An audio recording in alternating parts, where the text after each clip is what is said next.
औज़ुबिल्लाहिस्समीउल-अलीम मिनश-शैतानिर-रजीम बिस्मिल्लाहिर-रहमानिर-रहीम। बात चल रही थी एग्रीमेंट टू सेल के डिफरेंट पर्सपेक्टिव जो पाकिस्तानी सिविल केस लॉज के हवालाजात के ज़मन में हमारे सामने आती हैं। उनमें एक अहम प्रीपोजिशन ये भी आती है कि agreement to sale based criminal liabilities create की जाने की कोशिश की जाती है। एक सेटल प्रिंसिपल है कि जब किसी इमूवेबल प्रॉपर्टी की बाबत एग्रीमेंट टू सेल हो गया है और जो बायर है वो अपने तमाम जो फाइनेंशियल लायबिलिटीज कंडीशंस के अंदर मेंशन की गई थी उनको पार्ट परफॉर्म करता है, then he has right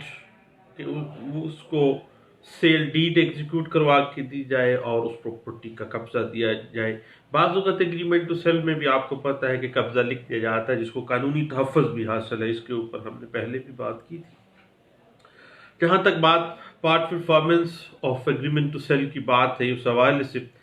section 53A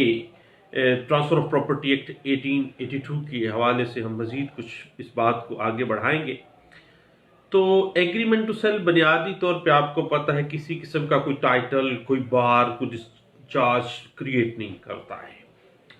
इस हवाले से PLD 1994 सुप्रीम कोर्ट पेज 291 और 1996 CMR पेज 1729, 2009 CMR 254 जो है वो इस बात पे इंटरप्रिटेशन देता है और PLD 2011 सुप्रीम कोर्ट पेज 323 ये वाज़ेह कर देता है कि दोनों पार्टीज अगर पार्ट परफॉर्म करती हैं देन उस एग्रीमेंट टू सेल को प्रॉपरली अपने मंत के अंजाम तक पहुंचना चाहिए। और अगर एक पार्टी भी अपना पार्ट परफॉर्म नहीं करती है तो वो डेक्लरेटरी सूट में फॉल नहीं करता, डेक्लरेशन नहीं है, क्योंकि एग्रीमेंट टू सेल बेस्ड कोई टाइटल, किसी किस्म का कोई राइट टू प्रॉपर्टी जो है वो क्रिएट नहीं हो जाता है। इस हवाले से याद रखिएगा कि 1992 CLC पेज 1887 इस बात की इंटरप्रिटेशन दे देती है और PLD 2010 सुप्रीम कोर्ट पेज 952 और 2013 CLC page 316 Sindh high court की क्लेम असेसमेंट है जो इस बात पर काफ़ी हद तक लंबी चौड़ी बहस करती है। हाँ, उसमें बाज़ जब एग्रीमेंट टू सेल किया जाता है तो पहले एग्रीमेंट टू सेल की मौजूदगी में फिर दूसरा सेम पार्टी के साथ एग्रीमेंट टू सेल जब किया जाता है तो पहले एग्रीमेंट टू सेल की वो रेटिफिकेशन होती है, उसमें कुछ तब्दीलियां की जाती हैं। तो पहले की बुनियाद पे आप परफॉर्मेंस नहीं ले सकते हैं, सेकंड की जो रेक्टिफाइड है उसकी बुनियाद पे ही आप स्पेसिफिक परफॉर्मेंस जो है वो ले सकते हैं। इस हवाले से PLD 2007 supreme court page 582 and 59 जो है वो हमें इस बात को इंटरप्रिटेशन दे देती है और हम बाज़ औक़ात ना इन तमाम मामलात को उलझाने की कोशिश करता है पार्टीज और कहते हैं कि जी हमारे साथ फ्रॉड हो गया, एग्रीमेंट टू सेल किया है पार्टी ने तो एग्रीमेंट टू सेल की बुनियाद पे क्रिमिनल लायबिलिटीज को क्रिएट करने की कोशिश की जाती है। तो उसमें मामला ये है कि जब कभी भी इस तरह की कोई बात आ जाए कि एग्रीमेंट टू सेल की बुनियाद पे कोई क्रिमिनल लायबिलिटी क्रिएट करने की कोशिश की जाए या एग्रीमेंट टू सेल की बुनियाद पे किसी किस्म का any type of dispute rise हो जाता है तो भाई वो क्रिमिनल डिस्प्यूट उस वक्त तक नहीं होगा जब तक कोई वाकई कोई ऑफेंस कमिट ना हो जाए। अदरवाइज एग्रीमेंट टू सेल के हवाले से nature of agreement to sale और जो एग्रीमेंट टू सेल का स्कोप है under section 54 transfer of property act 1882 के पर्सपेक्टिव में हम बात कर रहे हैं, उसमें किसी किस्म का भी एग्रीमेंट टू सेल में कोई डिस्प्यूट राइज हो जाता है तो बात वही सेक्शन 54 वाली है कि एग्रीमेंट टू सेल जो है किसी किस्म का कोई राइट, कोई टाइटल क्रिएट नहीं करता है।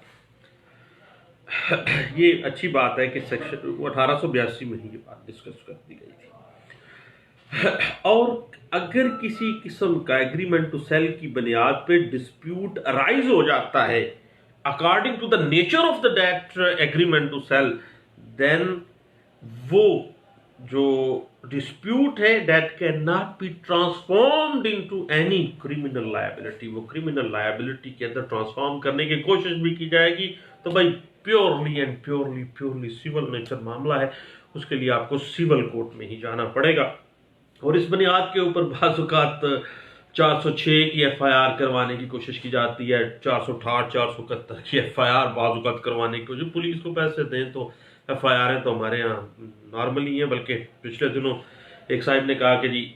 अगर एफआईआर, मैंने कहा नहीं हो सकती है, ये 195C1 जो है सीआरपीसी इसको बाहर कर देती है कि ये with in the court matter है, और ये जब प्रूव होगा कि ये डॉक्यूमेंट फेक है तो फिर उसकी फौजरी के ऊपर जो है 195C1 जो है सेक्शन 195 सब सेक्शन 1 और उसकी क्लास सी जो है, उसके तहत जो कॉम्पिटेंट कोर्ट है, जो ट्रायल कोर्ट है, वही प्रोसीडिंग का आगाज करेगी क्रिमिनल, अदरवाइज आप नहीं कर सकते। उसने कहा ना जी ना, मेरी पार्टी से बात होगी, उन्होंने एसएचओ को पैसे दे के एफआईआर करवानी। और मजे की बात बताऊं, ठीक 1 घंटे के अंदर अंदर एफआईआर उस बंदे के मोबाइल में व्हाट्सएप पे थी, उसकी कॉपी भी उसको मुसद्दका मिल गई। मैं खुद हैरान हो गया। अलबत्ता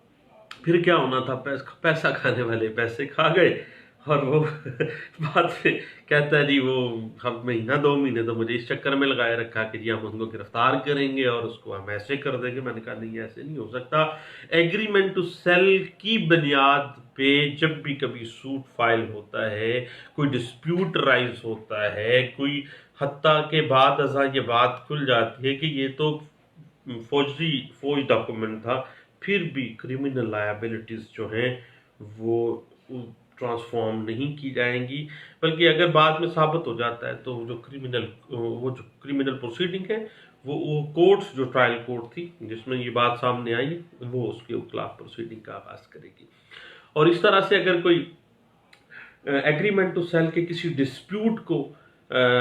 हमें ट्रांसफॉर्म किया जाता है क्रिमिनल लायबिलिटी में, उनको ऑफेंस बना के एफआईआर कर दी जाती है, तो ऐसी एफआईआर जो मेंटेनेबल नहीं है। और एक और बड़ी अहम बात है कि देखिए करैक्टर जो है वो एग्रीमेंट टू सेल के जो पार्टीज हैं, मसलन जो सेलर है या बायर है या जो मार्जिनल विटनेसेस हैं, उनका करैक्टर वो चोर हो, डकैत हो, जो मर्जी हो, अपनी प्रॉपर्टी को हर कोई बेचता है, हर कोई प्रॉपर्टी के लेन देन में गवाह बन सकता है, या हत्ता कि स्टैम्प फरोश जो है वो जाली स्टैम्प लोगों को बेचता रहा है। तो ये मैटर जो है कती सूरत जो है वो डिस्कशन में नहीं आ सकती। और एग्रीमेंट टू सेल को प्रूव करने की जो बर्डन ऑफ प्रूफ है that is on the plaintiff है, मदई ने उसको साबित करना है। और अगर वो किसी किस्म की एग्रीमेंट टू सेल की डिस्प्यूट को वो ट्रांसफॉर्म करता है क्रिमिनल लायबिलिटी के अंदर, तो भाई वो ऐसी एफआईआर जो है वो मेंटेनेबल बाय लॉ नहीं है। और ऐसी एफआईआर को 561 saving of the inherent power of the criminal court, जो हाई कोर्ट के पास पार है, उसके तहत उसको क्वैश भी किया जाता है, और आमतौर पर बाद पुलिस भी उसको डिस्चार्ज कर देती है और एफआईआर खारिज कर देती है। इस हवाले से 2013 वायला पेज 2513 और 2014 पीसीआरएलजे पेज 1305, 2014 पीसीआरएलजे पेज 487, 2014 वायला पेज 2241 और 2015 एससीएमआर पेज 1575 इस बात पे इंटरप्रिटेशन देती है और वाज़ेह कर देती है कि भाई एग्रीमेंट टू सेल की नेचर के एतबार से जो भी डिस्प्यूट होगा that is the civil nature dispute and that will not be transformed into any type of the criminal liability and such type of criminal proceedings should be quashed under 561 ACRPC by the competent high court. और इस बात को 2017 पीसीआरएलजे page 133 में भी discuss किया गया था। एक बड़ा टेक्निकल सा बड़ा अहम सा इशू था जो एग्रीमेंट टू सेल की बेस के ऊपर जो क्रिमिनल लायबिलिटीज में उठा के हम ले जाते हैं जी, पूरा दो पर्चा, तो वो इस चीज़ के ऊपर आज सुबह रास्ते में था तो एक दोस्त फोन पे मेरे साथ डिस्कस कर रहे थे,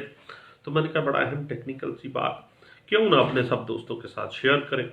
दवाओं में मुझे याद रखिएगा। और हाँ, डीबीए गुजरांवाला में मैं बतौर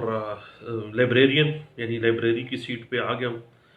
और मैं चाहता हूँ कि गुजरांवाला बार में एक मॉडर्न और जदीद लॉ लाइब्रेरी जो है वो कायम की जाए। और चूँकि मैं ये समझता हूँ कि मुझे कुछ पता है कि अच्छी मॉडर्न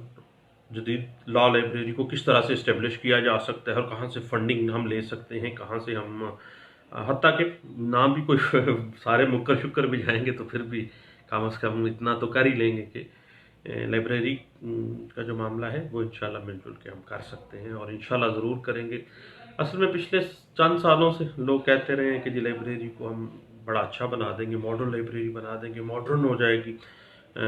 इंटरनेट की सहूलियात अभी कल की बात है, जो सेशन कोर्ट में लाइब्रेरी है वहाँ पे देखें, ज़रा पता करें कि जनाब कंप्यूटर पे जो वेबसाइट्स लिंक्ड हैं लॉ की, क्या वो प्रॉपर चल रही हैं, नहीं चल रही हैं। आप अपने DBA गुजरांवाले की लाइब्रेरी जाएं, वहाँ से किताब मांगे, किताब नहीं आपको मिलेगी। हत्ता के लॉ डाइजेस्ट जर्नल्स जो हैं उनकी बाइंडिंग्स तक नहीं हुई हैं, बस अल्लाह ही हाफ़िज़ हुआ है। तो इस वजह से मैंने सोचा है कि अब ये काम करने की का काम है और हमें ये ज़रूर करना चाहिए। और अगर आप चाहते हैं कि DBA गुजरांवाला में एक मॉडर्न और वेल इक्विप्ड और मॉडल लॉ लाइब्रेरी इस्टेब्लिश की जाए तो फिर आप मुझे वोट दीजिएगा। अलबत्ता दोनों सूरतों में जो भी हो, तो जैसे भी आप मुनासिब समझे, वोट इमानत होती है, आपके अपने ज़मीर की बात है। अगर समझते हैं कि लॉ लाइब्रेरी मॉडर्नाइज होनी चाहिए, मॉडल बनना चाहिए, तो फिर वोट दे दीजिएगा। अदरवाइज़ आपकी अमानत है, जहाँ मर्जी इस्तेमाल करें। मैं तो बस कह ही सकता हूँ। Thank you. अल्लाह हाफिज़।